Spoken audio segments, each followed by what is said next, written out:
Hi everybody, I'm Miss Aline and I want to thank you for joining us today on Kids Corner for Armstrong Cable, channels 20 and 100.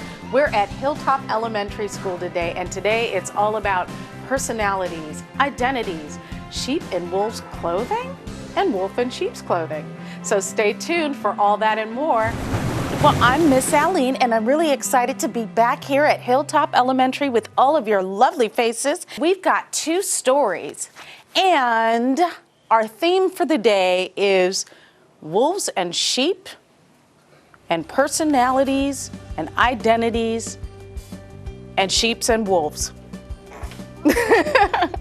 Has anybody ever heard a story with a wolf in it? Yes. All right. Can somebody tell me a story that has a wolf in it? Three Little Pigs. Three Little Pigs. Does anybody have another story with a wolf in it? How about you with the blue shirt and the blue glasses? Yep.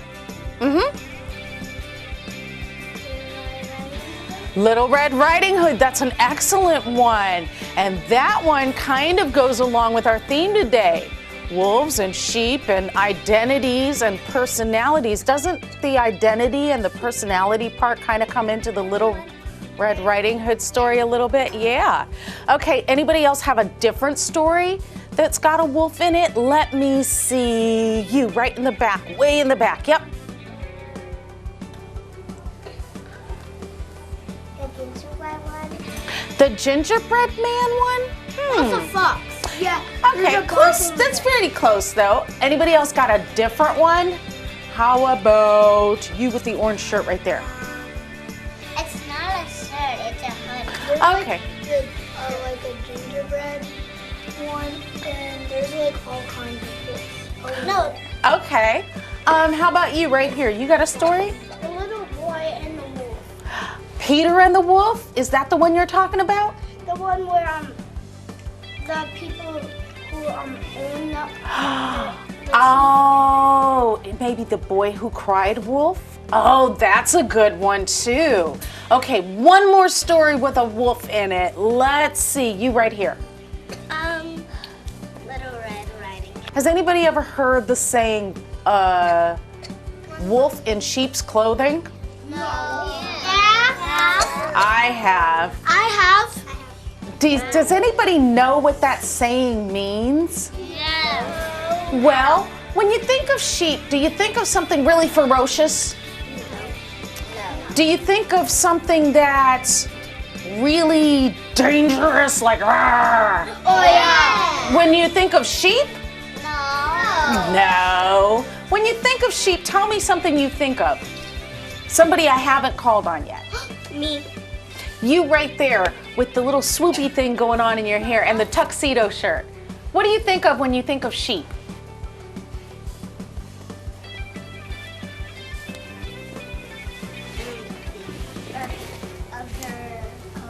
Of their coats. Are their coats really soft? Yeah. How about you? What do you think of when you think of sheep? When they have fur. They have fur. They have coats. They have wool. Yeah, that's called wool. Yep. And you can make clothes out of it. You can make clothes out of their wool. Okay, can somebody else tell me something else that you think of when you think of sheep? You with the purple bow and the pink shirt way in the back.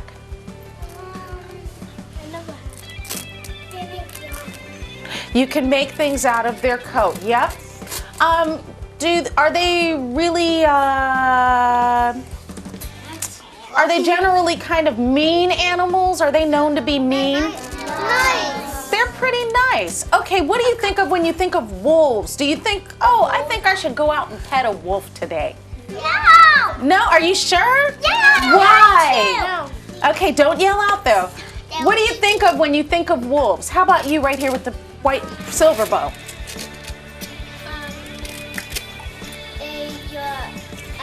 They come out at night.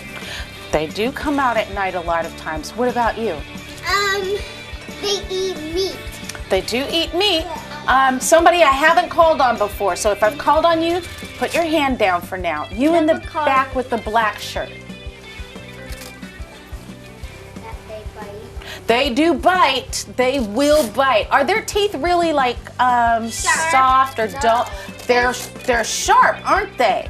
We're going to get to a couple of stories that deal with some of this, and then we're going to have a really fun art project. So let's get to our stories. Everybody ready? Yeah. Are you sure you're ready? Yeah. Are you really, really, really sure you're ready? Now don't tell me you're ready if you're not ready. Are you ready? All right, guys. So our very first story is called Dr. DeSoto, and it's by William Steig. Okay, Dr. DeSoto, the dentist, did very good work. So he had no end of patients. Those close to his own size, moles, chipmunks, etc., sat in the regular dentist chair. Larger animals sat on the floor while Dr. DeSoto stood on a ladder. And what is Dr. DeSoto? He's a mouse. For extra large animals, he had a special room. There, Dr. DeSoto was hoisted up to the patient's mouth by his assistant, who also happened to be his wife. Dr. DeSoto was especially popular with the big animals. He was able to work inside their mouths, wearing rubbers to keep his feet dry, and his fingers were so delicate and his drill so dainty, they could hardly feel any pain. So he literally climbs into the mouths of the bigger animals. Being a mouse, he refused to treat animals dangerous to mice, and it said so on his sign. So his sign says, Dr. DeSoto, dentist, cats and other dangerous animals not accepted for treatment. When the doorbell rang, he and his wife would look out of the window. They wouldn't admit even the most timid-looking cat. One day, when they looked out, they saw a well-dressed fox with a flannel bandage around his jaw. "I cannot treat you, sir," Dr. DeSoto shouted. "Sir, haven't you read my sign?" No. "Please," the fox wailed. "Have mercy, I'm suffering." And he wept so bitterly. It was a pitiful sight to see. "Just a moment," said Dr. DeSoto. "That poor fox." He whispered to his wife, "What shall we do?" "Let's risk it," said Mrs. DeSoto. She pressed the buzzer and let the fox in. So this isn't about a wolf, but it is about a fox. And somebody else mentioned foxes. And wolves and foxes kind of are similar to each other. They both kind of look like dogs. They're both kind of known for being dangerous and kind of ferocious, especially to certain things, right? And so also we see that Dr. DeSoto has identified that certain animals are dangerous to him because they like to eat mice, right? So if he thinks that he can identify that it's dangerous to be inside that animal's mouth, he probably doesn't want to treat them. He was up the stairs in a flash. "Bless your little hearts," he cried, falling to his knees. "I beg you, do something. My tooth is killing me." "Sit on the floor, please," said Dr. DeSoto, "and remove the bandage, please." Dr. DeSoto climbed up the ladder and bravely entered the fox's mouth. "Oh, wow," he gasped. The fox had a rotten bicuspid and unusually bad breath. "This tooth will have to come out," Dr. DeSoto announced, "but we can make you a new one." "Just stop the pain," whimpered the fox, wiping some tears away. Despite his misery, he realized he had a tasty morsel in his mouth, and his jaw began to quiver. "Keep open," yelled Dr. DeSoto. "Wide open," yelled his wife. Why do you think they want him to make sure he keeps his mouth open? So he doesn't bite. Yep, don't yell out though, because we had lots of people raising their hand like they're supposed to. And he did say it right though, so he wouldn't bite. "I'm giving you gas now," said Dr. DeSoto. "You won't feel a thing when I yank that tooth." Soon the fox was in dreamland. Yummy. What do you think he's dreaming about? Don't yell out. You in the back with the checkered shirt. What do you think the little boy with the checkered shirt. What do you think he's dreaming about when he's saying, yummy? He's thinking about eating Dr. DeSoto, probably having a dream that he's chomping him down with some ketchup or something. All right, so soon the fox was in dreamland. Yummy, he mumbled. How I love them raw, with just a pinch of salt and a dry white wine. They could guess what he was dreaming about. Mrs. DeSoto handed her husband a pole to keep the fox's mouth open.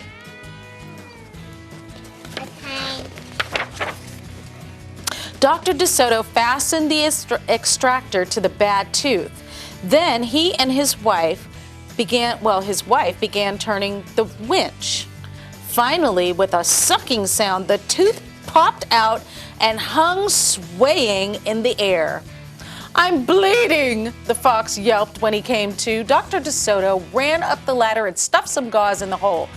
The worst is over, he said. I'll have your new tooth ready by tomorrow. Be here at 11 sharp. The fox, still woozy, said goodbye and left. On his way home, he wondered if it would be shabby of him to eat Dr. DeSoto when the job was done. Uh-oh. After office hours, Mrs. DeSoto molded a tooth out of pure gold and polished it. Raw with salt, indeed, murmured Dr. DeSoto. How foolish to trust a fox. He didn't know what he was saying, said Mrs. DeSoto. Why should he harm us? We're helping him. Because he's a fox, said Dr. DeSoto. They're wicked, wicked creatures. That night, the DeSotos lay awake, worrying. Should we let him in tomorrow? Mrs. DeSoto wondered. Once I start a job, said the dentist firmly, I finish it. My father was the same way. But we must do something to protect ourselves, said his wife. They talked and talked until they formed a plan. I think it will work, said Dr. DeSoto. A minute later, he was snoring. The next morning, promptly at 11, a very cheerful fox turned up. He was feeling not a particular particle of pain. When Dr. DeSoto got into his mouth, he snapped it shut for a moment. Then he opened wide and laughed. Just a joke. Be serious, said the dentist sharply. We have work to do. His wife was lugging a heavy tooth up the ladder. Oh, I love it, exclaimed the fox. It's just beautiful. Dr. DeSoto set the gold tooth in the socket and hooked it to the teeth on both sides. The fox caressed the new tooth with his tongue. My, it feels good, he thought. I really shouldn't eat them. On the other hand, how can I resist? We're not finished, said Dr. DeSoto, holding up a large jug. I have here a remarkable preparation developed only recently by my wife and me. With just one application, you can be rid of toothaches forever. How would you like to be the first one to receive this unique treatment? I certainly would, the fox declared. I'd be honored. He hated any kind of personal pain. You will never have to see us again, said Dr. DeSoto. No one will see you again, said the fox to himself. Uh-oh. He had definitely made up his mind to eat them, with the help of his brand new tooth. Dr. DeSoto stepped into the fox's mouth with a bucket of secret formula and proceeded to paint each tooth. He hummed as he worked. Mrs. DeSoto stood on the ladder, pointing out spots he had missed. The fox looked very happy. When the dentist was done, he stepped out. Now close your jaws tight, he said, and keep them closed for a full minute. The fox did as he was told, and then he tried to open his mouth. But his teeth were stuck together. Oh, that's... Excuse me, I should have mentioned, said Dr. DeSoto. You won't be able to open your mouth for a day or two. The secret formula must first permeate the dentine. But don't worry, no pain ever again. The fox was stunned. He stared at Dr. DeSoto, then at his wife. They smiled and waited, and all he could do was say, "Thank you very much," through his clenched teeth and get up and leave. He tried to do so with dignity, so the fox got outfoxed. Then he stumbled down the stairs in a daze, and Dr. DeSoto and his assistant had outfoxed the fox. They kissed each other and took the rest of the day off. So, do you think that fox was expecting them to do a sneaky little trick on him? Yes. I don't think he was. Did they figure out a good solution to not getting eaten by the fox? Together. He glued his tooth. They glued his teeth. Did you guys like that story? Yeah. It's pretty funny, huh? Okay, our next story is called The Sheep in Wolf's Clothing, and it's by Helen Lester.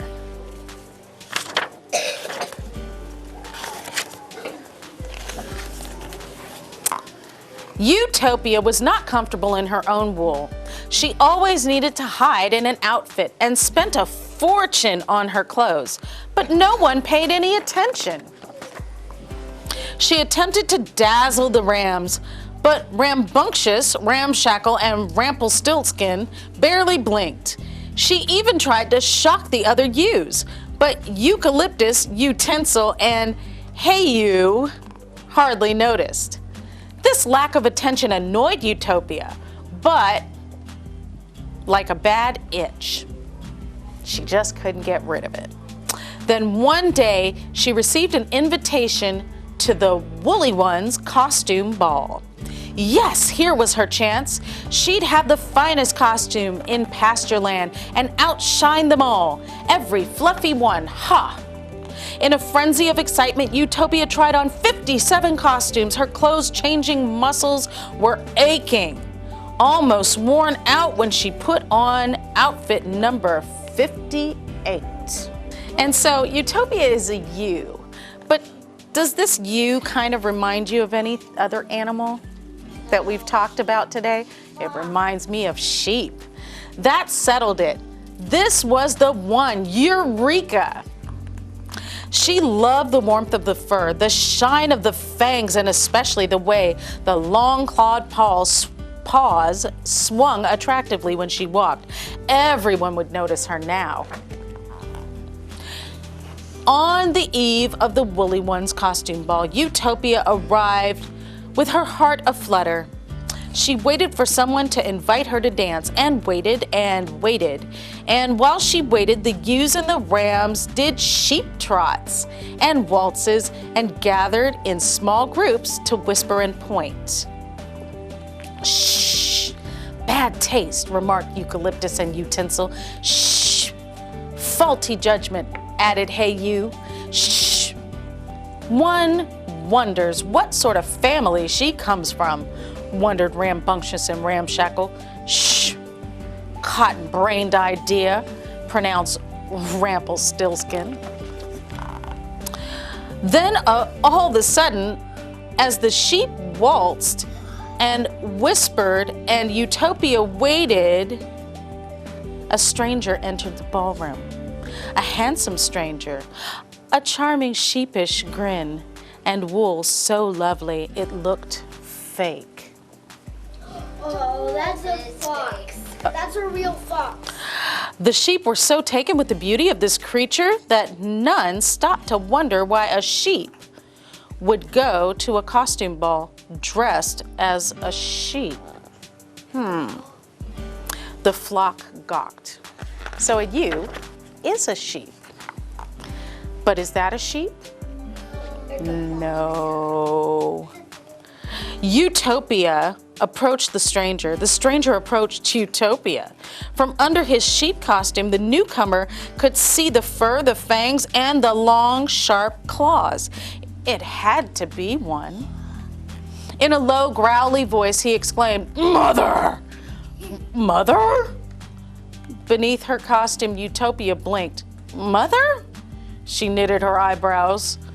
a sheep thing. Mother, growled the creature, I thought you were away on a lamb hunt. Lamb hunt? Utopia found this puzzling, but she did need a partner, and so their dance began. Ah, mother, mother, the stranger growled in one ear. I've missed your home cooking, he growled in the other ear, especially the ewe stew with ram ramen. Then he growled in both ears. Let us grab a couple of fat woolly ones. Leave this silly ball, go home and dine on some sheep. For the first time, Utopia noticed her ex-partner's long, sharp claws and extremely hairy feet. And then it hit her. She had not been dancing with a sheep dressed as a sheep at all. Oh no, she had been dancing with a real wolf.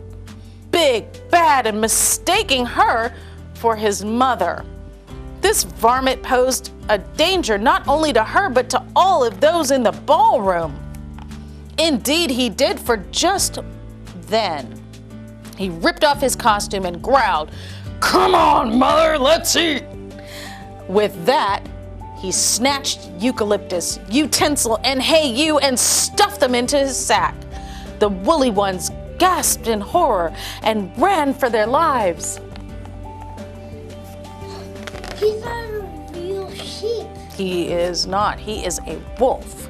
And he's... What to do? No time for woolly brain thoughts. Utopia paced in circles. Mother, mother, mother. He thinks I'm his mother.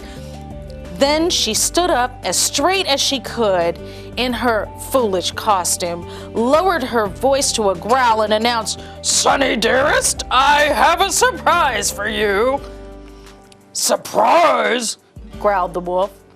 He loved surprises and would have squealed with delight, but wolves aren't good at squealing. Utopia needed to stall for some time, and she hadn't the foggiest idea what the surprise might be, so she tried to think of motherly things to say. First, my son, before the surprise, you must take a bath, clean your claws, and brush your fangs. The wolf moaned, "Oh, Ma."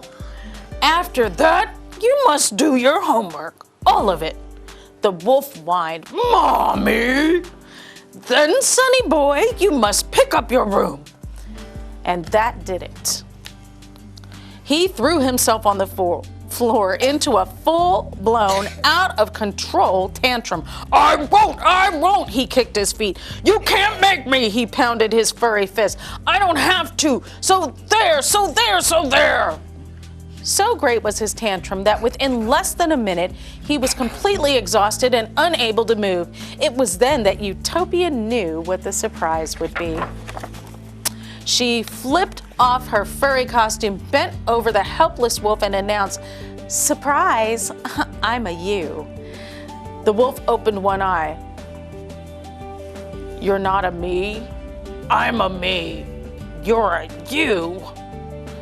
"That's what I said," Utopia smiled. "I'm a you." "Who's a who?" The wolf was flustered, and Utopia repeated, "I'm a you." This was too much for the wolf's small brain to process, and muttering, "I'm not a you, you're a you. I'm a me. I came in as a me and I'll leave as a me." He dragged his weary self to the door, forgetting all about his dinner. He paused and gave one last howl. "I'll never, ever pick up my room."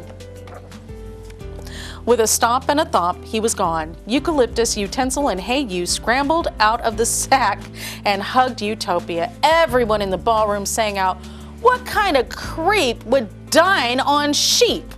For the rest of the evening, Utopia had a ball. She danced with Eucalyptus and Rambunctious and Utensil and Ramshackle and Hey You and Rumpelstiltskin, and she felt entirely comfortable in her own wool. Did everybody like that story? Yeah. Me too. Now it is time for us to get to our very fun art project. Is everybody ready? Yeah. All right, let's go.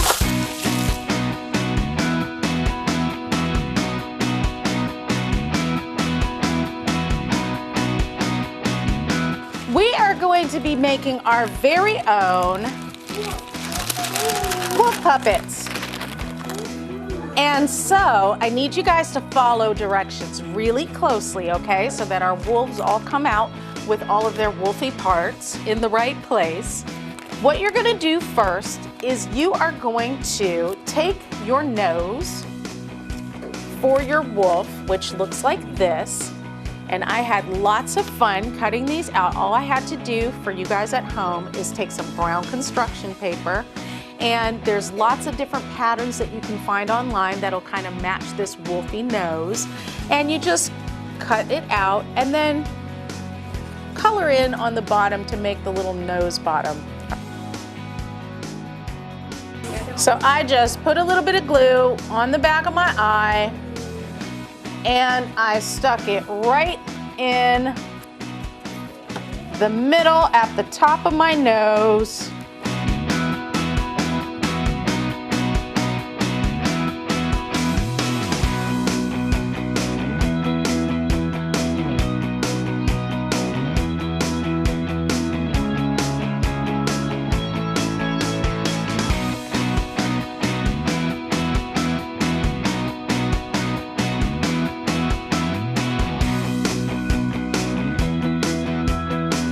It's time for us to put his ears on.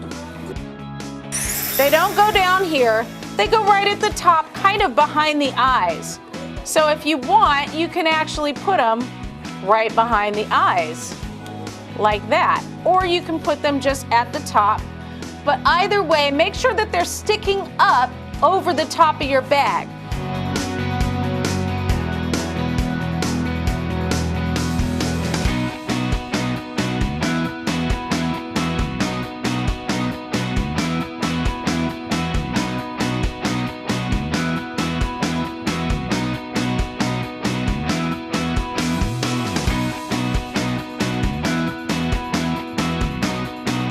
So make sure you lift up your wolfy nose and you're going to put glue in the middle, and you're going to put enough glue so that when we stick that papery stuff down and we press down on it a little bit, it'll stick.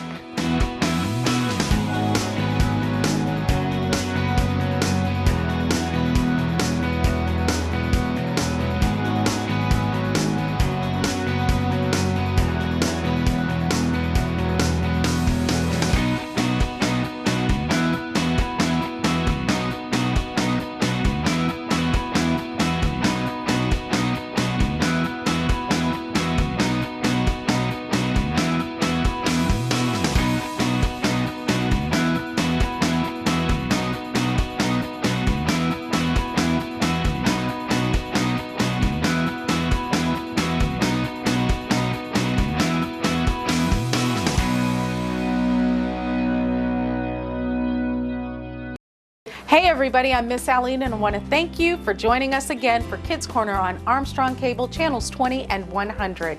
Today we've had a lot of fun at Hilltop Elementary learning all about wolves in sheep's clothing, sheep in wolves' clothing, and a whole lot of stuff about identities and personalities. So until next time, we say goodbye.